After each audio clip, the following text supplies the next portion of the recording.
excited to introduce this next guest. Mags is an incredibly talented artist that is someone who you really need to be paying attention to right now. His highly anticipated full-length project will be dropping August 13th. He is unapologetic with his music and blends gnarly rock with a base of alternative, metal, funk, alt-pop, and so many other different influences. But his talents fall way beyond just music, and I'm very excited to chat with you today. Welcome to the show, Elliot. Thank you for having me. Absolutely. Well, it's a little early for you. I'm on East Coast time, so I've had some time to listen to some stuff. But what was the first thing you listened to today? I fall asleep to this, I'm not even sure what the type of music is called. I guess it's like vaporwave or something. It's this artist, Dan Mason. And it's just like, imagine if you were in a shopping mall in like the 80s. And it's just like, really kind of cheesy, like keyboards and like cheesy drums. And then it's all like slowed and reverbed and stuff. Interesting. So I usually will like put that on when I'm going to sleep, and then it's always on when I wake up. So I love that. Yeah. I'm a big listen to music while I sleep person too. And it really differs. Sometimes I'll listen to Hawaiian Waves with something like that. But most recently I found a playlist that's called Sad Indie Girl Sleep/Study. And it's just like the weirdest, like obviously like Phoebe Bridgers is on there and stuff like that. But in like the description of the Spotify playlist, it's like, now in the morning, go get some therapy. Jesus, that sounds like it's for a very like specific person. Like I guess so, and I found the right one. Someone at Spotify is like, all right, you know what? Let's make something for the sad girls out there. And yeah. They did. Yeah, and I found it, and here we are. But I'm a big fan of Valley, if you know who Valley is, and they just dropped a new song today. So I was checking that out before we hopped on the call, and Very nice. I'm really digging it. So I want to kind of talk about, because you pull from so many influences, what did you grow up listening to in the house compared to what you grew up listening to as kind of like a teen/young adult, and then how that has transformed into what you make as an artist? Yeah. Well, I was raised in a Christian household. My dad was a pastor, and we were like very heavily involved in the church. So I would say a lot of what we listened to in the house was like kind of just church type music, you know what I mean? Or like Christian artists and stuff like that. Besides that, I mean, we listened to a lot of like 60s and 70s, like singer-songwriter music. One of my dad's favorites is James Taylor. So like, I mean, I don't remember not too much of the Christian music, but I remember James Taylor. I remember Carly Simon, Cat Stevens,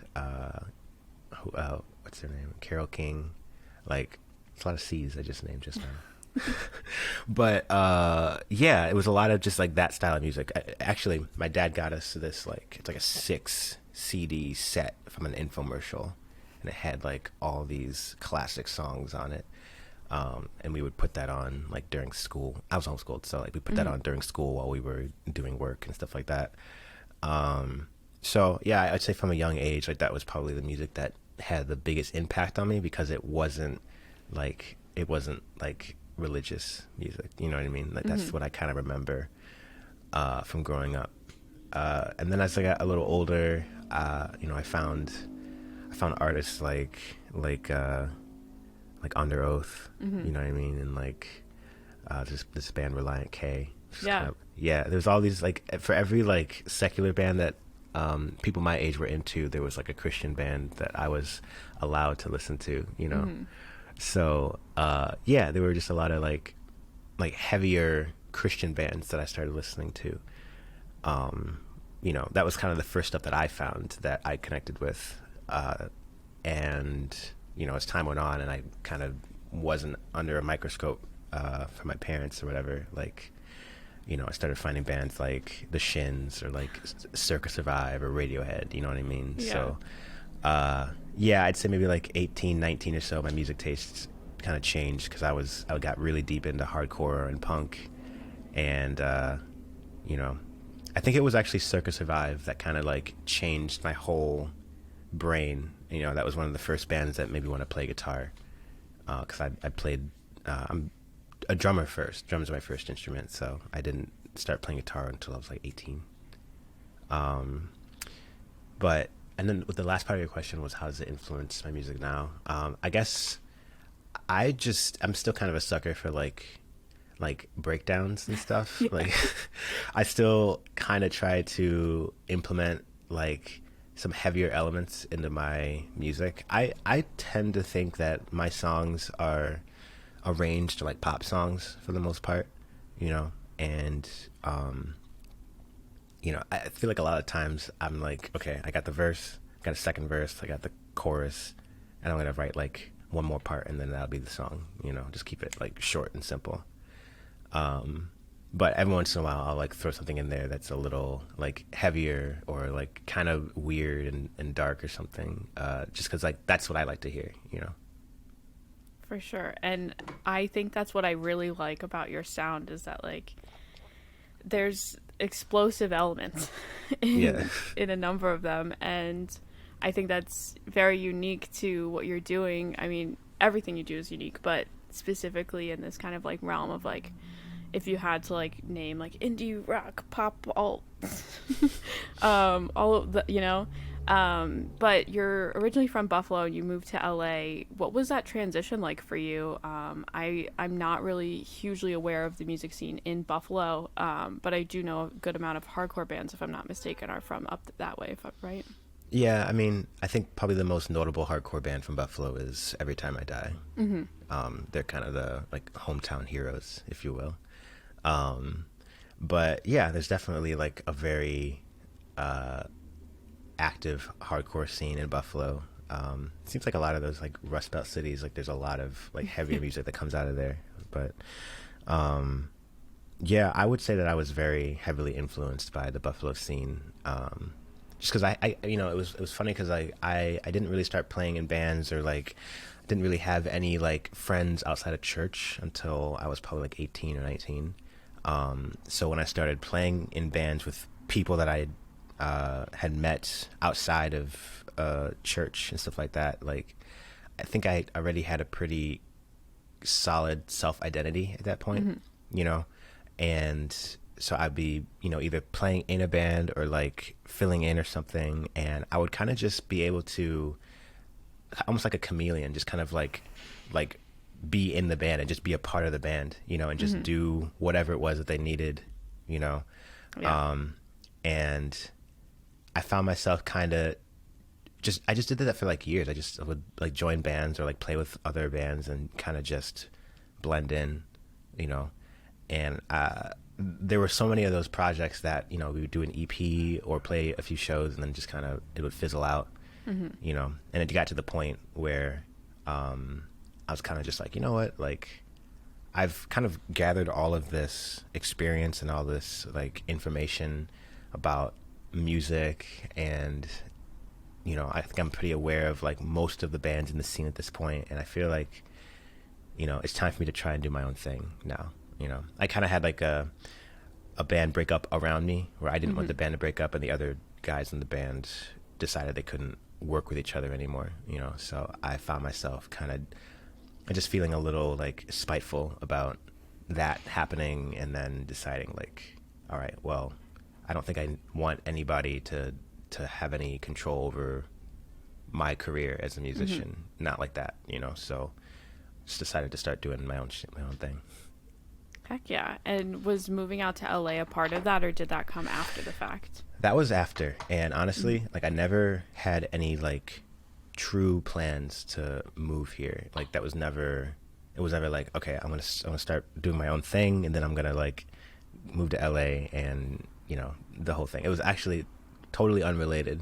I had just gotten out of a long-term relationship, and I was living with my friend, and I got a call from a different friend, like my friend Bobby, who was a YouTuber at the time, and he was like, bro, like I think I'm gonna move to LA. Like I got this really sick opportunity to work with this other YouTuber, and like he just decided he had this whole grand plan to move out and he wanted to bring a few friends and his girlfriend and stuff like that. So I ended up just kind of skipping town. Realistically, like he asked me in like January, and I was gone in February. Heck yeah. Yeah, and at the time, again, I didn't really have anything happening for me in Buffalo.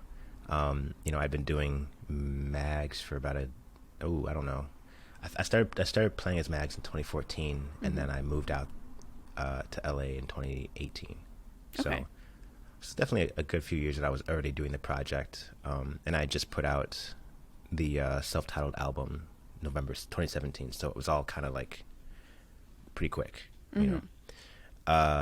So yeah, and then I found myself in LA, and it was amazing. And then like the whole kind of like YouTube thing just kind of came to an end. Just after a few months, it just kind of ended, like.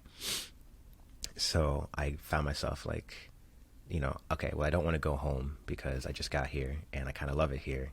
Yeah. But I don't have a job. I don't know anybody except for the people I came out here with, so there was all of these like question marks of like, am I going to actually be able to stay out here? I had this vintage guitar. It's like a 1969 Fender Jazzmaster, and I worked to get it my whole life, and I finally got it. I had it for 6 months, moved out here, and then had to sell it basically because I didn't have any money. Yeah. So, but that was very much like my attitude about it. It's like, I need to stay here. Like, I feel like I have to be here. So yeah, it was kind of like at any cost. And, we're almost 3 years later, or over 3 years later, actually, and, seems to be going all right. It's like going all right. I'm still out here, It's going all right. Yeah, I'm still here. Like, honestly, there was even a time during the pandemic where I thought I was going to have to move home as well, Yeah. But still here, still kicking it. I just had some friends move out there, and I have a couple more that are like all on the way moving out there. So I'm excited to go visit them. I haven't been out there yet. But it's really funny when you talk to people who have just moved out there. They're either miserable, or they're like absolutely like head over heels in love. Yeah. And I have one friend who's on both spectrums. There's one that's very much like head over heels, and the other's like, I hate it here. The potholes are terrible. I think people think that the roads out here are like exceptional because it doesn't snow and there's no snow plows to like rip up the road like in Buffalo. At least that's people's perception in Buffalo. But the roads out here are terrible, absolutely terrible. For as much construction as they're doing constantly, like the roads are just total ass. I was on FaceTime with my friend yesterday, and I'm like on his like pop socket holder in the car, and I see his face like and then hit a pothole, and I was like, dude, did you just get into an accident? What the fuck just happened? And he's like, no, that was just a pothole. So that's a big pothole. It's just a pothole. It's like 3 feet deep. What are you gonna do? So I'm very much under the mindset that people who are extremely creative and just like constantly are that creative brain of always having ideas, have hobbies that are still creative and then also very like, I guess like operational almost. So like I bake a lot and I shoot film, and I know that you are also a photographer, and I'd love to hear about this. I think you just posted yesterday a photo you took of Jordan Fisher, right? Yeah, that was such a kind of random opportunity that I got. My girlfriend is a hair and makeup artist, and she was working with a stylist who asked if I would be interested in working with Jordan, and I was like, I mean, sure, yeah, that sounds really fun. Like I shoot film as well. I do it almost more as a hobby, realistically. I've been shooting film probably for 3 years, roughly. Yeah. But I didn't really even get serious about it until maybe last year. But yeah, no, I still I still see myself as like, I still have a lot to learn. You know what I mean? And that's it is a hobby. It is very much like a creative outlet when I'm not doing music. But yeah, I'm still finding out what I like to shoot. Yeah. I definitely like shoot a lot of people, just because there's just no shortage of people who want to get their photo taken, Of course. But just for myself, just as sort of like a way of expressing myself, I'm still kind of like, why do you take pictures? Like why is photography even a thing? It's like, it's a very like, it's a journey, I guess. You know, I've sort of found purpose in making music, and I haven't quite found it in photography yet, but I do enjoy it. Yeah. Yeah. No, that's awesome. And I remember, like, when I was like doing my research about you and everything like that, I was like, hey, like, me too. Like, what do you shoot on? Are you medium format or are you 35? I shoot primarily 35 right Okay. now. My main guy is this. It's just a Canon A1. It's my That's what I favorite have. one. Yeah, this is the Yeah, exact same one. yeah. This has got the 28 millimeter lens on it. So that's my favorite one. And then I got this one on loan from my friend John. This is like an old Canon P. It's like Ooh, okay, okay. supposed to be kind of like a. It's got kind of the same guts as like a Leica. You know, so Minus he's the like price tag. minus the price tag. Yeah, you can get those. You can get those for under $200. Sheesh. But Yeah, that's great. yeah, so I've been liking that one a lot lately, and then I just actually took another one that I have to the person I bought it from to get it serviced. Heck yeah. Yeah, I think that's awesome. And I think that it's important for people to have hobbies that, like, you know, flex other brain muscles and stuff like that. Because, like, yeah, I shot digital for a while and I did a lot of concerts and stuff like that. And then COVID hit and I was like, well, what the fuck am I supposed to do now? So I had shot, like, disposables and just, like, point and shoots. And I was like, I guess no time, you know, no better time than to do it now when there's nothing better to do and I can just, like, take walks around the neighborhood and, like, yeah. I was gonna practice. say, if you were shooting film during the pandemic, like, what were you taking pictures of? Just stuff around the neighborhood? Yeah. Yeah, Yeah. I'd like go to parks. Like, there's a park, so I live like right outside of DC. yeah. There's a park that has like abandoned like amusement park things. So there's like a lot of neon lights and an old, really old carousel. Mhm. So, like, stuff like that. So I think that's awesome. I was like, we have to talk about this. Yeah, that's cool. There's not a lot of like. I'm still trying to find like cool, weird places in LA that haven't already been like photographed to death. You know what Yeah. I mean? That's kind of the main thing. It's just like, okay, well, this looks cool to me, but also like it looks cool to everybody, and they've already used it up. So, yeah. Like I said, it's still kind of like, what do I want to take pictures of? Like fences or some shit? I don't know. Right. My friend who just moved out there is into film as well, and he has a medium format camera. And he showed me, if you know who Joe Greer is, he has I guess like a bit page where it's like a whole slate of pictures that everybody takes. So it's like the basketball hoop and like a vintage car and all this stuff. Yeah. And he's like, I just can't end up on that page being out here, but I feel like I will. Yeah, it's the tropes. It's the tropes. Yeah. Sometimes I'll see buildings out here and stuff, and they're just like really like everything out here is like very colorful. There's a lot of like pastel, and like I'm naturally just sort of like attracted to like it's kind of weird colors and stuff Yeah. like that. So I find myself kind of just wanting to take pictures of like colorful buildings and stuff. That's awesome. Yeah, but like I said, there's a lot of that kind of stuff out here, so it's very typical. And I don't like Hey. being typical if I can help it. Content is content. Yeah, you know, that's There is honestly that. that's honestly like such a as like a I guess as like an artist versus like a content creator, you know what I Right. mean? I'm constantly sort of like walking the line between like, am I doing this for views or am I doing this because I want to be doing it? Right. You know what I mean? So Such I a good feel- argument too.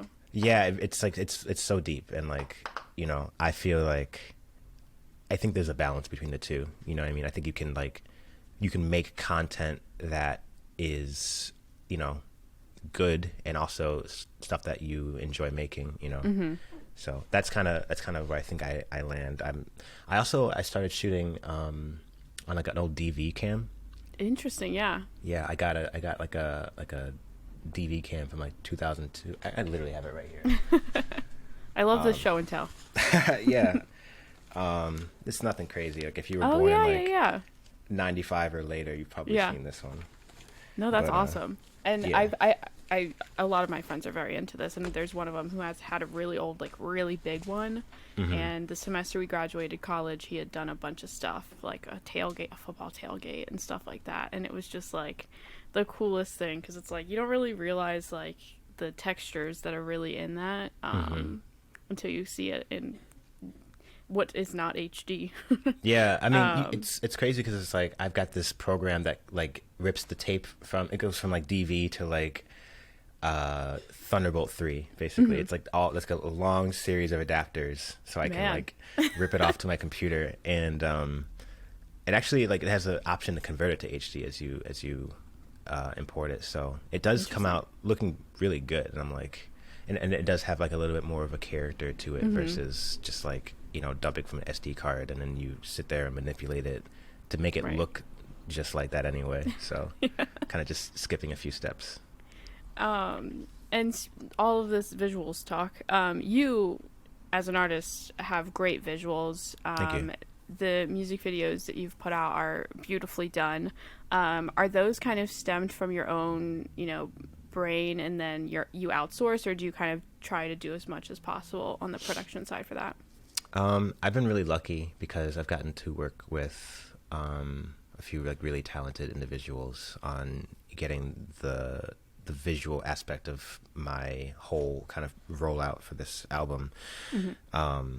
You know, because it's not something that I'm necessarily super good at. You know, like I can make stuff here and there, but I'm not like a director or like a DP or videographer at all. I kind of just am very DIY with it, you know. So I've been working with director, and then my girlfriend is actually the creative director for this project. Oh, nice. So a lot of times her and I, her name is Taylor, we will kind of brainstorm the idea together. Sometimes it's based on the song itself, and sometimes it's just based on like what I want to say with the visuals, you know. It's not always the same thing. You know, and then we will talk to Mitch is the director.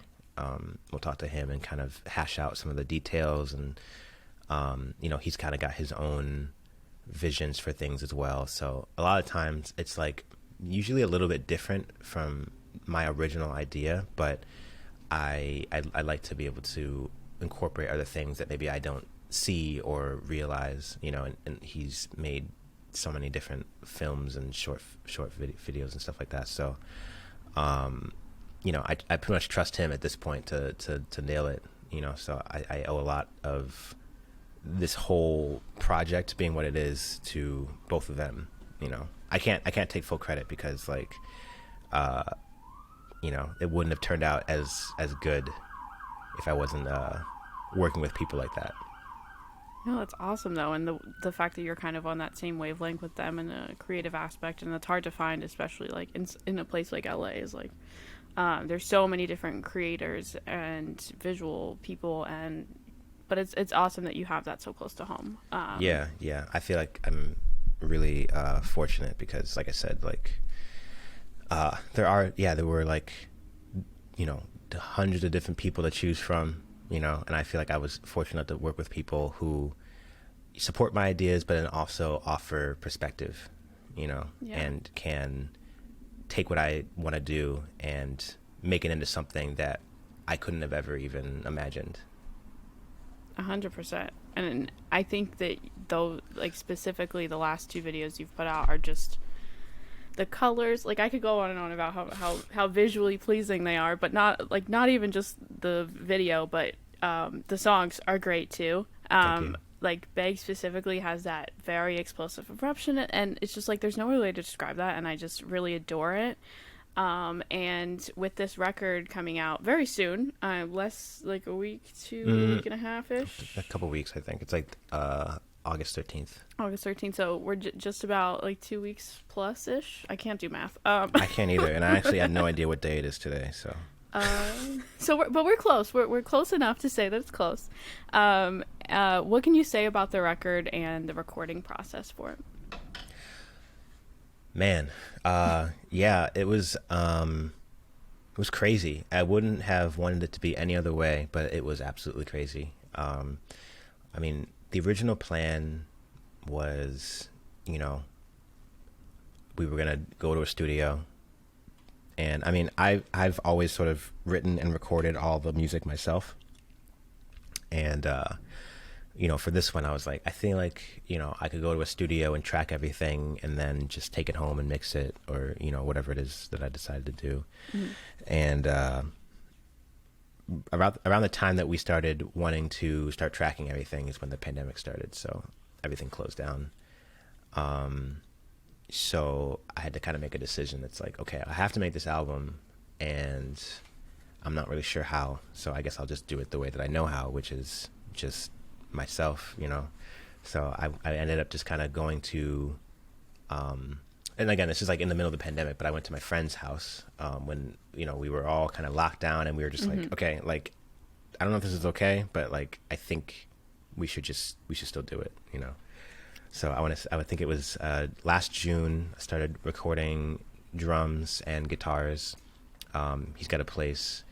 It's like kind of a home studio. Like it was like a renovated like office building that was turned into like a loft / like living space, like recording studio. It's really strange. Okay. There's like no windows in the whole building, and like, oh my God. Yeah, it's definitely just kind of like a warehouse, and it's like, but they have got like a ton of different drums and like instruments and stuff like that. So it's definitely like a playground, but way more low key than like an actual studio. Mm-hmm.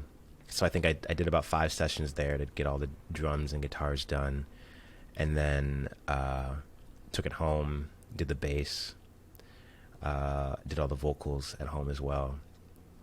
We started making the visuals in September. Okay. And I didn't finish the album until January. So wow. Yeah, so it was kind of a headache, because it's like we were starting to roll singles out, and I hadn't finished like mixing the album or recording all the vocals, but it's like we got to put something out, because if we want to drop the album next year, we got to start the rollout now. So I had to basically, I think the first song we released was Smile. So the way I wanted to do it was like, I wanted to just mix everything all together, just to kind of have like a cohesive like flow through all the songs, and everyone around me is telling me, it's like, we need Smile done like this month, basically. I'm like, I don't want to do that. I really don't want to do that, but ended up doing it anyway. And I think that song actually ended up with the best mix. Personally, I think that song was like the best mixed out of all of them. So Under Pressure. Yeah, and like I think I definitely like based the rest of the album on that song, you know what I mean, like as far as the way it sounds, and like I think I tend to do a little bit better under pressure, like when I have deadlines and stuff, because otherwise I'll just kind of fuck around and like procrastinate and like endlessly choose between a few different things just because I have the time to do it. But yeah, no, so we ended up shooting the video for Smile with just like a demo, because I hadn't finished the song when we started shooting the video. Yeah, it was kind of a shit show, but like it was honestly like kind of the best case scenario in a way. But so I was supposed to have the album finished by like the end of the year, like December 2020. And it got to like the first week of December, and so the next, I'm about to this is kind of like, I actually haven't announced it yet, but I'm actually going to put out another song in a few weeks. Heck yeah. Yeah, and this is kind of like, this was it's called Wait. This song was the song that started the whole like album making process. Like I wrote this song and sent it to my manager, and I was like, this might be a hit. And she was like, oh no, this is definitely a hit. Like, so she started sending it around to like industry people, and so now people are kind of waiting for this song. But I got to like early December, and I realized that it didn't sound as good as the other ones. And I was like, man, like all this, cause I recorded that one at a different studio, and I thought I could just kind of mix it so it sounded similar to the new ones. And then as I finished mixing the other ones, I realized that this one was kind of slacking, and I'm like, this one's not really at the level of the other ones. And I think it's the drums. So I ended up, like, again, like literally a few weeks before I had to hand the album in, I started retracking stuff. And I did a whole bunch of different mixes, and like I was like, this song is like so important that like I'm not willing to just say, okay, this is good enough. You know, like I did probably, I don't know how many mixes, I don't know how many different masters. Like I just kind of kept redoing it until it was right. And that took me until like the second week of January. So, but when I got that final master back and I listened to it in the car, it like just peeled the skin off of my face. I was like, yes, this is exactly how I want it to sound and feel. You know, like I think this song is kind of like, it's got that kind of like off the rails feeling, you know what I mean? Where it's like you're kind of headbanging and then you just fall off a cliff, you know what I mean? Like that's just, yeah, that's all I want from a song. Yeah, honestly, that's how it feels to me. Just like, it's just kind of just pure, like unadulterated, like passion, you know what I mean? It just kind of comes out, you know? So, I'm super excited to put this song out, honestly. And I don't think that was even part of your original question, but, no, that's great. Yeah, the whole process of making the album was very eye-opening. And, you know, I think that, you know, this was kind of the first album that this is the first album I've ever made, like realistically, you know what I mean? Like, the last, the LP, the self-titled LP was very much just like a collection of songs that I had at the time, and I recorded them, and they just so happened to sound good together. Whereas this project, I wanted it to feel like an album all the way through, you know, and I ended up actually recording some songs that didn't make it on just because I wanted the album to like, I just wanted everything to fit well together, and you know, I wanted it to kind of give me that same feeling of listening to an album when I was, you know, 16 or 17, and you just don't skip anything, you just put it on, and then when it gets to the end, it just loops again, and you just keep listening to it, like, so I think for me, I accomplished that, you know what I mean? Like, when I listen to the album, it gives me all the feelings that I wanted, and, you know, it does remind me of, you know, being in the pandemic and the whole process of making it and all that, but it also just, it makes me feel like, you know, this is the music that I've always wanted to hear. Yeah. You know, this is the kind of music that I feel like has been missing, and, you know, I'm fortunate enough to be able to make it. You know, I hear like kind of a hole in what's happening musically, and I feel like I was able to make something that fills it for me anyway.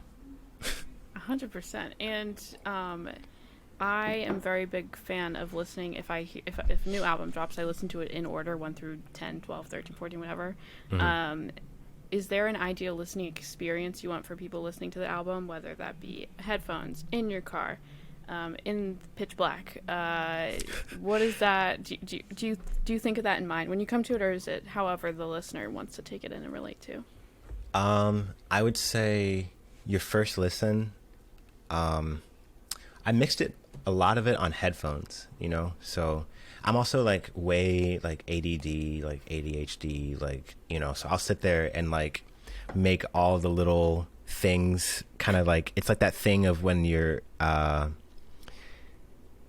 kind of, it's kind of hard to explain, but I guess if you have ADD, you kind of get it, you know, you just like the little kind of production things that happen in a song, you find yourself listening really, really closely, or like, you know, the way that like a reverb trail can kind of just like extend for like a certain amount of time, or like the tone of like, you know, like a specific, I don't know, I'm having a tough time explaining this, but like headphones are I'd say like a must for the first listen at the very least, and then probably like, you know, listen to it really loud in your car. Heck yeah. You know what I mean? The only thing I would say is just don't listen to it like on your phone speaker, just like up to your ear. Like, that's trash. Don't do that. I don't know anybody who listens to music like that, and if they do, they might be a serial killer. Honestly, yeah. Sometimes I'll send people, I used to do this where I'd send people like demos and stuff, and I'd be like, yeah, just listen to it whenever you get a chance. And then they'd be like, I just heard it on my phone, it sounds great. I'm like, what were you listening to? Yeah, it's like you just heard right like right straight up. So I found a comment on your YouTube, one of your videos on YouTube, and I just wanted to say it because I think it's so funny before we hop into the game. And it says, Mags, making astonishingly great soundtracks. Wow, yeah, it's pretty And I good. know that that's not the OG origin of the name, but an option. An It's pretty option. good. Yeah, people do ask me what the name stands for all the time, and I, for the most part, will just give the short answer, which is marijuana and good sex. But yeah, I find that it's also funny to let people come up with their own sort of acronyms and stuff. For I've sure. heard some pretty good ones over the years. I mean, the options are limitless, so I think that's a great True. one. Yeah, I'm It's a gonna add that wholesome to one. the collection. So do you want to play a game of quick picks where I give you a very specific scenario and you just hit me with the first song that comes to your head? Yeah, love to. Awesome. So the first one is you are shredding on your skateboard and suddenly you fall face first. I'm thinking I'm Not Okay by My Chemical Romance. Dang. I'd probably say, like, I don't know why this is just on the pops in my head, but Smile Like You Mean It by the Killers. Yeah, okay. I don't know why that just was like, I'm just skating, and then like when the verse comes in, I just like hit my head. I'm just like, fuck. That's a pretty good one. Yeah. The next one is you are driving home. It's 3 a.m. The air is just crisp and fresh, and the stars are shining. What song is playing? I'm thinking Magic by Coldplay. There is this song called "What You Need" by Don Toliver. Yes. Hmm. Yeah, I don't know. I somehow became like a pretty big Don Toliver fan over the last couple of years. I guess I'm like, dang, like it's kind of nice. I like this. But yeah, it's kind of what I listen to if I'm driving around at night. So, yeah. Very, very, very vibey. No, I've recently gotten into him, and I really, really dig it. And then I have one more, just a quick pick. You are on the way home from a very bad date. You're driving, and you have to cut the silence. You have the aux. I'm going Brutal by Olivia Rodrigo. Oh, that's a good one. Just, I think it's great, popular now. It doesn't have to mean anything, but if you take some meaning, Yeah, it's it there. definitely tracks. Let me think. After a bad date, honestly, I'm probably gonna listen to "Pedal" by Every Time I Die. It's a good callback. Yeah. It's a good fuck that kind of energy, a little bit. So For that's sure. probably where I'm at. I repeat that one a lot in a lot of interviews because I think it's the funniest one I've come up with. Because normally I go like any Meg Thee Stallion song, any Doja Cat. But then I was like, I'm thinking some Olivia Rodrigo today. Okay, yeah. I just remember I was listening to that song by Every Time I Die. It's called "Pedal," and I wouldn't say it was like a car accident. It was more like I drove off the road and Oh, no. totaled my car. Yeah, it was like wet and raining, and I was living in Buffalo, and I just missed a turn. Like I straight up like slid out and missed a turn coming off the thruway, and that shit. song was playing, and I hit a median and like got airborne and like landed in a ditch. Oh my god. And then yeah, just like totally wrecked my car. But it was honestly like the best thing that could have happened to me because at the time, like, I couldn't afford that car. I had it for like a couple years, and it was just like such a pain to have to pay it every month. Mostly because I had another car that got totaled because I hit a deer.